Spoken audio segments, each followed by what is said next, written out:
প্রিয় বন্ধুরা, আজ আমরা জানতে চলেছি হঠাৎ করে বাংলাদেশে এবং ভারতবর্ষে এত মাজার কেন ভাঙা হচ্ছে এবং কি এই মাজার ভাঙার পিছনে কারা কারা জড়িত। তো চলেন ভিডিওটি দেখতে থাকি। আমরা প্রথমত দেখব মুফতি আজহারী সাহেব কি বলে। চলেন। অনেক জায়গায় আছে দেখবেন লাল সাল্লা দিয়ে ইয়া উঁচু করা। সাইয়েদনা আলীকে মদিনায় বিষ্ণুনবী পাঠালেন আর বললেন যত উঁচু মাজার দেখো ভেঙে মাটির সাথে গড়িয়ে দাও।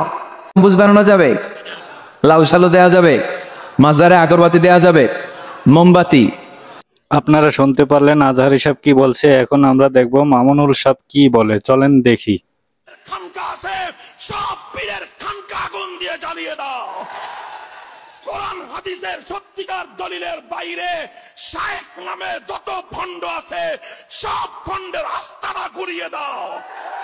প্রিয় বন্ধুরা, আপনারা মামুনুল সাহেব হুজুরের কথা শুনে উত্তেজিত হবেন না। তিনি ভণ্ড পীরদের কথা বলেছে। তো চলেন, এই যে দেখতে পাচ্ছেন একটি মাজার ভাঙা হচ্ছে। এই মাজারটাও বহু পুরনো, আপনারা হয়তো অনেকেই চিনেন। তো চলেন আমরা আরেকজন হুজুরের বক্তব্য শুনে দেখি। ওনাদের মাজারে তোমার ভালো লাগে না, তুমি যাও না। জিনার ভালো লাগবে, উনি যাবে। যিনি যাবে উনি নিয়ামত পাবে, তুমি যাবে না, তোমার ভালো লাগে না। এটা তোমার এখতিয়ার। সেজন্য তুমি শাহ আমানতের মাজারে আগুন দিতে পারো না। প্রিয় বন্ধুরা, এই হুজুর কি বলল আপনারা অবশ্যই শুনেছেন। অবশ্যই আপনাদের মতামত কমেন্টে জানাবেন। প্রিয় বন্ধুরা, আপনারা যারা ওলি আল্লাহদের ভালোবাসেন এবং কি তাদের মাজারকে ভালোবাসেন, তারা অবশ্যই চ্যানেলটিকে সাবস্ক্রাইব করে বেল আইকনটি বাজিয়ে দেবেন। তাতে কি হবে, নতুন ভিডিও ছাড়া মাত্র আপনার কাছে নোটিফিকেশন চলে যাবে। আর যারা প্রাচীন নিদর্শন রাজবাড়ি জমিদার বাড়ি দেখতে ভালোবাসেন, তারাও চ্যানেলটিকে সাবস্ক্রাইব করে বেল আইকনটি বাজিয়ে দেবেন। তো চলুন আমরা এখন আব্বাসী হুজুরের কিছু বক্তব্য শুনি। বেদাত ফতুয়া দিয়া দ্বন্দ্ব সংজ্ঞা সৃষ্টি করা এটা কোনো আলেমের কাজ না, নিশ্চিত জালেমের কাজ। এই ঝগড়াগুলো কইরেন না, এতে সুযোগ নেবে কাফের মুশরিক বেঈমান নাস্তিক রাম আর বামেরা, ওরা সুযোগ নেবে। প্রিয় বন্ধুরা, আপনারা শুনতে পারলেন আব্বাসী হুজুরের বক্তব্য। এখন আমরা দেখব ঢাকার কেন্দ্রে যে মাজারটা, সেই মাজারের নাম হলো গোলাপসার মাজার। সেই মাজার ভাঙার জন্য বেশ কিছু মানুষ একত্রিত হয়েছে। তো চলেন আমরা একটু দেখে আসি। আপনারা এখন যে মাজারটি দেখতে পাচ্ছেন, এটা হলো ঢাকা গোলাপসার মাজার। এই মাজারটা ভাঙার জন্য বেশ কিছু লোক একত্রিত হয়েছে। প্রিয় বন্ধুরা, আপনারা ইতিমধ্যে দেখতে পাচ্ছেন অনেকগুলো মানুষ একত্রিত হয়ে কোথাও যেন রওনা দিয়েছে। তো চলেন দেখি তারা কোথায় যাচ্ছে। ও, তারা একটি মাজারে প্রবেশ করেছে। চলেন দেখি তারা মাজারে কি করে। ওরে বাবা, তারা তো মাজার ভাঙা শুরু করলো। প্রিয় বন্ধুরা, এইরকমই অনেক ভিডিও সোশ্যাল মিডিয়াতে এখন ভাইরাল হয়ে রয়েছে। তো আপনারা সোশ্যাল মিডিয়াতে ঢোকা মাত্রই দেখবেন বিভিন্ন জায়গায় মাজার ভাঙা হচ্ছে, মসজিদ ভাঙা হচ্ছে। আসলে এই মাজার এবং মসজিদগুলো কারা ভাঙতেছে? ইতিমধ্যে আপনারা দেখেছেন তৌহিদি জনতা নামের একটি নতুন সংগঠন দেশে চালু হয়েছে। তারা মূলত বিভিন্ন জায়গায় মাজার মসজিদ ভেঙে ফেলতেছে। তো কিছুদিন আগে আপনারা দেখেছেন নুরা পাগলা নামের একজন সাধু সন্ন্যাসী ব্যক্তির মাজার ভেঙে তাকে বের করে পুড়িয়ে ফেলা হয়েছে। প্রিয় বন্ধুরা, আপনারা এই যে দেখেন, সেখানে পুলিশের গাড়িও পুড়িয়ে ফেলা হয়েছে এবং কি পরবর্তীতে সেই পুলিশই মামলা করেছে ওই এলাকার অনেক মানুষের নামে। তো এই যে মাজারগুলো ভাঙতেছে, সেখানে পুলিশও নিরাপদ নয়, তাদেরকেও মারধর করা হচ্ছে এবং কি তাদের গাড়ি ভেঙে গাড়িতে আগুন লাগিয়ে দেওয়া হচ্ছে। এই লোকগুলোকে কারা ইন্ধন যোগাচ্ছে?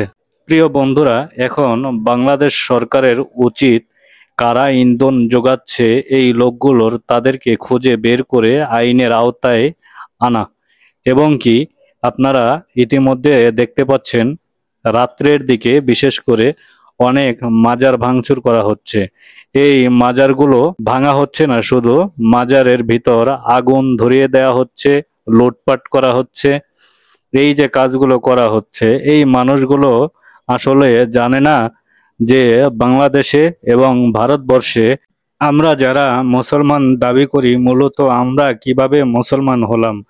বাংলাদেশে 360 জন আউলিয়া এসেছিল ইসলাম প্রচারের জন্য। তারাই ইসলাম প্রচার করেছে সারা বাংলাদেশে এবং ভারতবর্ষে। তাদের থেকেই আমরা আজ মুসলমান। প্রিয় বন্ধুরা, তারা বিভিন্ন জায়গায় সমাধি হয়েছে এবং কি ওই সমাধি এক এক সময় মাজারে পরিণত হয়েছে। আজ বাংলা এবং ভারতে বিভিন্ন জায়গায় মাজার ভেঙে ফেলা হচ্ছে, তাদের অস্তিত্ব নষ্ট করে ফেলা হচ্ছে। প্রিয় বন্ধুরা, এই যে ওলি আল্লাহরা বাংলাদেশে এবং ভারতবর্ষে শান্তির ধর্ম প্রচার করে গেছে, এটা কি সেই শান্তির ধর্ম আছে? প্রিয় বন্ধুরা, আপনারা অবশ্যই কমেন্টে জানাবেন। আর যারা ওলি আল্লাহদের ভালোবাসেন এবং কি তাদের মাজার ভালোবাসেন, তারা অবশ্যই চ্যানেলটিকে সাবস্ক্রাইব করে বেল আইকনটি বাজিয়ে দেবেন। তাতে কি হবে, নতুন ভিডিও ছাড়া মাত্রই আপনার কাছে পৌঁছে যাবে।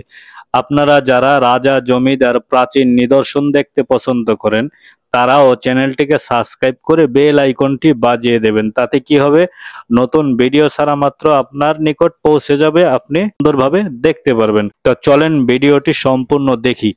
প্রিয় বন্ধুরা, এই যে দেখতে পাচ্ছেন, ভেকু নিয়ে এসেছে একটি মাজার ভাঙার জন্য। আপনারা হয়তো অনেকেই জানেন না, পৃথিবীতে অনেকেই অনেক মাজার ভেঙেছে, তাদের শাস্তিও হয়েছে। মাজার একজন ওলি আল্লাহর হয়ে থাকে। এই ওলি আল্লাহদের মাজার ভাঙলে তাদের প্রতিক্রিয়াও তারা পায়। অনেকেরই এই মাজার ভাঙার কারণে অনেক সমস্যা হয়েছে ইতিমধ্যে। প্রিয় বন্ধুরা, আমি সেই ফুটেজগুলো কালেক্ট করার চেষ্টা করছি এবং কি বেশ কয়েকটি ফুটেজ আমার কাছে আছে। এই ফুটেজগুলো দিয়েই আমি আপনাদের জন্য ডকুমেন্টারি একটি নতুন ভিডিও আপলোড করতে চলেছি। আপনারা যারা চ্যানেলটিকে সাবস্ক্রাইব করেননি, তারা অবশ্যই চ্যানেলটিকে সাবস্ক্রাইব করলে সেই ভিডিওটি দেখতে পারবেন। ওলি আল্লাহর সাথে বেয়াদবি করলে কি হয়, সেই ভিডিওতেই আপনারা স্বচক্ষে দেখতে পারবেন।